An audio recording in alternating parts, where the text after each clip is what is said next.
минимум дважды в год эта машина пересекает ворота Арского элеватора. На борту специалисты, оборудование и специальное вещество, позволяющее хранить зерно в состоянии высшей товарной категории. Для этого зерно обеззараживают. На этом элеваторе свыше 75 тысяч тонн зерна, из них 40 принадлежит государству, поэтому и качеству хранения предъявляется особое внимание. Его берегут и от плесени, и от вредителей. Процедура обеззараживания – одна из самых действенных мер. Больше половины зерна – это урожай еще рекордного прошлого года. Специальные пестициды помогают хранить его годами, по-прежнему здоровым и готовым к севу.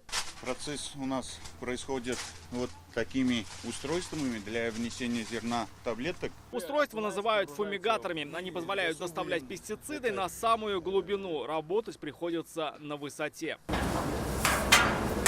Сегодня специалистам предстоит обеззаразить 5000 тонн зерна. Для этого в него погружаются таблетки, которые уже через 20 минут начнут разлагаться, выпуская губительный для вредителей газ. Это вещество, оно впоследствии разлагается полностью, соответственно, оно действует только на вредителей хлебных запасов. Для человека это не критично. Здесь знают, если не проводить такую процедуру, то пораженное зерно начнет самосогреваться, а потом и портиться. Даже одна пропущенная обработка может привести к значительной потере и количества, и качества. Первая обработка у нас проходит перед сдачей технической базы. Это у нас получается июнь-июль месяц. Там мы обрабатываем пустые складские емкости. И вторая обработка – это уже когда склады полные, перед заходом в зимний период.